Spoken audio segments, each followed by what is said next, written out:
So hi friends, welcome back to news online learning. അപ്പോൾ നമ്മൾ ഇന്ന് വന്നിരിക്കുന്നത് സ്റ്റാൻഡേർഡ് 9 ജോഗ്രഫിയിലെ നമ്മുടെ പാർട്ട് 1 ടെക്സ്റ്റ് ബുക്കിലത്തെ നമ്മുടെ ഫസ്റ്റ് ചാപ്റ്ററായ സൺ ദി അൾട്ടിമേറ്റ് സോഴ്സ് എന്ന് പറഞ്ഞ ലെസൺ കഴിഞ്ഞു. അതിൽ 6 പാർട്ടുകളാണ് ഉണ്ടായിരുന്നത്.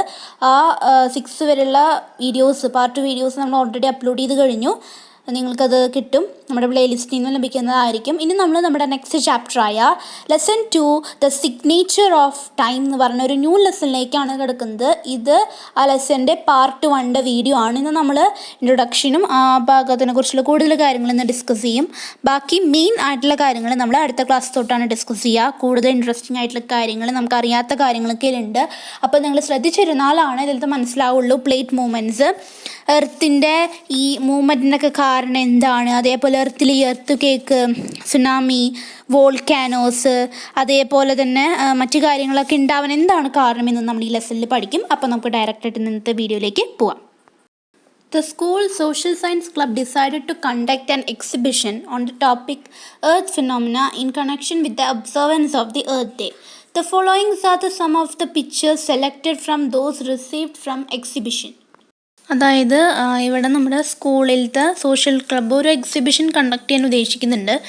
എർത്ത് ഫിനോമിന എന്ന് പറയുന്ന ഒരു ടോപ്പിക്കിനെ ബേസ് ചെയ്തിട്ടാണ് നമ്മൾ ഈ എക്സിബിഷൻ സംഘടിപ്പിക്കുന്നത്. അത് എർത്ത് ഡേ, നമുക്കറിയാം എർത്ത് ഡേ April 22 അപ്പോൾ അന്ന് എർത്ത് ഫിനോമിന എന്ന് പറഞ്ഞിട്ടൊരു ടോപ്പിക്ക് തന്നിട്ടുണ്ട്. അപ്പോൾ അതിൻ്റെ ഒരു എക്സിബിഷൻ്റെ ഭാഗമായിട്ട് കുട്ടികൾ കുറച്ച് പിക്ചേഴ്സ് റെപ്രസെൻ്റ് ചെയ്തിട്ടുണ്ട്. സോ താഴെ അതിൽ നിന്ന് സെലക്ട് ചെയ്ത കുറച്ച് പിക്ചേഴ്സാണ് ഇവിടെ കൊടുത്തിട്ടുള്ളത്. സെലക്ട് ചെയ്ത പിക്ചേഴ്സിൽ നമുക്ക് കാണാനായിട്ട് സാധിക്കും. ഫസ്റ്റ് നിങ്ങൾക്ക് ഇവിടെ നിങ്ങളുടെ ടെക്സ്റ്റിൽ ഫിഗർ 2.1 ഇവിടെ നിങ്ങൾക്ക് കാണാനായിട്ട് സാധിക്കുക severe earthquake, zones of severe earthquake. വളരെ എന്താ പറയുക, മൈനറായിട്ടും അതുപോലെ മേജറായിട്ടും അത്യാവശ്യം എർത്ത് കേക്കിൻ്റെ സോണുകളാണ് ഇവിടെ കൊടുത്തിട്ടുള്ളത്. അവിടെ നിങ്ങൾക്ക് ആ വേൾഡിൻ്റെ മാപ്പിൽ നിങ്ങൾക്ക് എർത്ത് കേക്ക്സ്, ആ റെഡ് കളറിൽ ഡോട്ടൊക്കെ, ചെറിയ ചെറിയ റെഡ് കളർ ഡോട്ടൊക്കെ കാണുന്നത് എർത്ത് കേക്ക് നടന്നതാണ് അവിടെയൊക്കെ. Okay, the red dots indicate the earthquake zones. അവിടെയൊക്കെ എർത്ത് കേക്ക് നടന്നിട്ടുള്ളതാണ്. ഇത് ഭൂമി കുലുക്കം, അതായത് ചെറുതായിട്ടും കൂടുതലായിട്ടും നടന്നിട്ടുള്ളതാണ് അവിടെയൊക്കെ. ഓക്കെ, നിങ്ങൾക്ക് അവിടെ കാണാനായിട്ട് സാധിക്കും കൂടുതൽ എർത്ത് കേക്കുകൾ നടന്നൊക്കെ കണ്ടോ. എന്തോരം സ്ഥലങ്ങളാണ് എർത്ത് കേക്ക് നടന്നിട്ടുള്ളത്. നമ്മുടെ ഇന്ത്യ നോക്കുകയാണെങ്കിലും അവിടെ ധാരാളം എർത്ത് കേക്ക് നടന്നിട്ടുണ്ട്. നിങ്ങൾക്ക് അറ്റത്ത് കാണാനായിട്ട് സാധിക്കും, കണ്ടോ, അവിടെ മൊത്തം എർത്ത് കേക്ക് നടന്നിട്ടുണ്ട്. അതേപോലെ ഇനി കാണുന്ന ഈ പിക്ചറാണ് volcanic zones. The red dots indicate volcanoes. Volcano നിങ്ങൾക്കറിയാം, അഗ്നിപർവ്വതങ്ങൾ. ഇന്ന് കുറേ വോൾക്കാനോസ് ഉണ്ടെങ്കിലും ഇന്ന് കുറച്ചധികം ആക്റ്റീവ് വോൾക്കാനോസ് എന്ന് പറഞ്ഞാൽ നമ്മൾ ഗൂഗിളിൽ അടിച്ചു കൊടുത്തതിനാൽ നിങ്ങൾക്ക് ഇന്നും ആക്റ്റീവായിട്ട് വർഷങ്ങളിൽ അല്ലെങ്കിൽ ഇത്ര വർഷം കൂടുമ്പോൾ പൊട്ടിത്തെറിക്കുന്ന വോൾക്കാനോസ് ഒക്കെ ഉണ്ട്. ഇവിടെ നിങ്ങൾക്ക് പെസഫിക് ഓഷ്യൻ കാണാം. പെസഫിക് ഓഷ്യന് ഈ ഭാഗത്തിന് പറയുന്നത് റിംഗ് ഓഫ് ഫയർ എന്നാണ്. എന്തുകൊണ്ടാണ് അവിടെ റിംഗ് ഓഫ് ഫയർ എന്ന് പറയാൻ കാരണം എന്നൊക്കെ നമ്മൾ ഈ പാഠത്തിൽ പഠിക്കും. നമുക്ക് ഇനി ഇങ്ങോട്ട് മാപ്സൊക്കെ കുറച്ച് പഠിക്കാനുണ്ട് കേട്ടോ. ഇനി അടുത്തത് നോക്കണം. ഇനി അടുത്തത് വോൾക്കാനിക് സോൺസാണ്, അഗ്നിപർവ്വതങ്ങൾ. കുറേ പർവ്വതങ്ങളുണ്ടെങ്കിലും നമ്മുടെ എന്താ പറയുക, ആക്റ്റീവായിട്ടുള്ള അഗ്നിപർവ്വതങ്ങളുണ്ട്. അതായത് ഇപ്പോഴും പൊട്ടിത്തെറിക്കുന്ന, അല്ലെങ്കിൽ വർഷങ്ങൾ ഞാൻ പറഞ്ഞതുപോലെ ഇടയ്ക്കൊക്കെ അങ്ങനെ പൊട്ടിത്തെറിക്കുന്ന അഗ്നിപർവ്വതങ്ങളുണ്ട്. അപ്പോൾ ഇവിടെ ആക്റ്റീവ് വോൾക്കാനോസ് ഇവിടെ കൊടുത്തിട്ടുണ്ട്.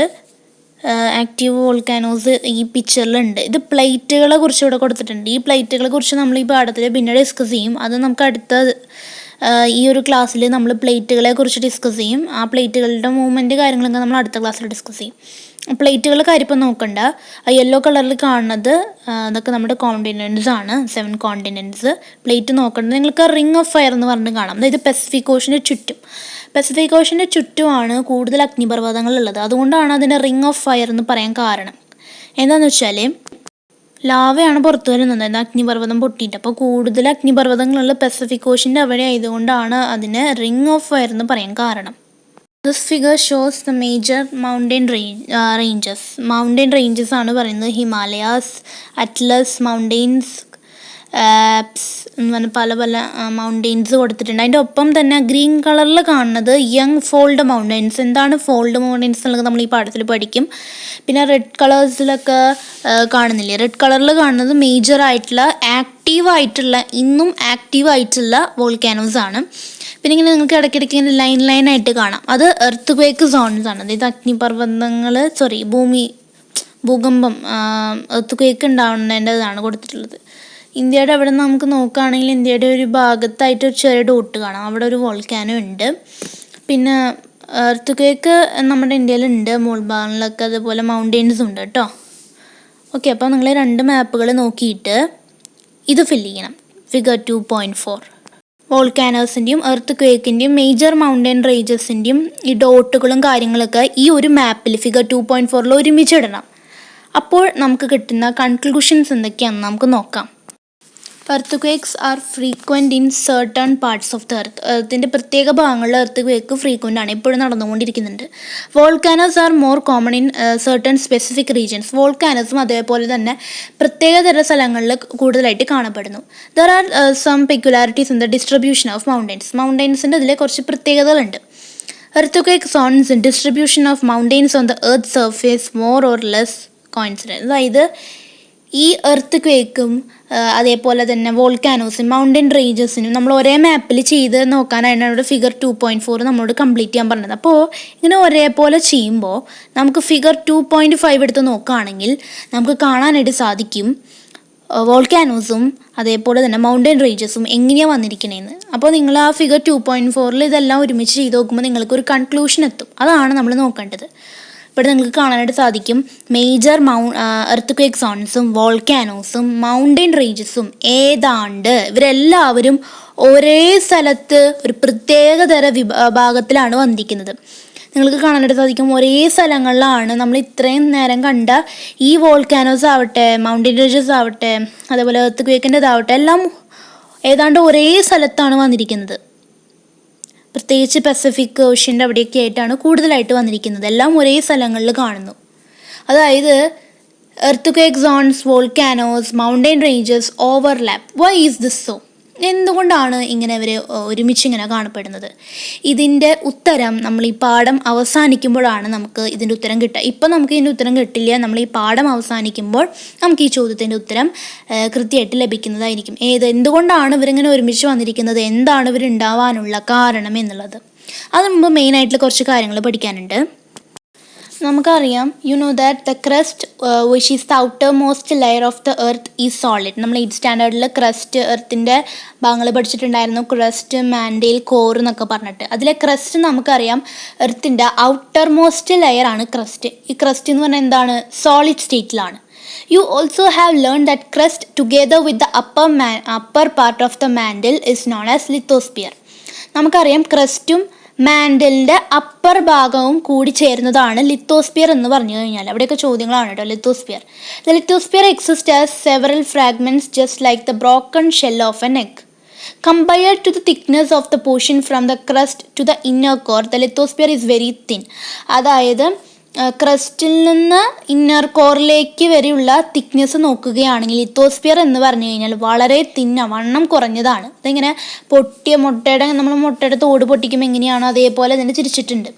These portions, the portions of the lithosphere which are several thousand kilometers wide and roughly 100 kilometers thick are called lithospheric plates. എന്താണ് ലിത്തോസ്ഫിയറിക് പ്ലേറ്റ്സ് എന്ന് പറഞ്ഞു കഴിഞ്ഞാൽ ലിത്തോസ്ഫിയറിൻ്റെ ഭാഗങ്ങളാണ്. അവ 1000 kilometers വിഡ്ത്ത് ഉണ്ടായിരിക്കും. അതേപോലെ തന്നെ 100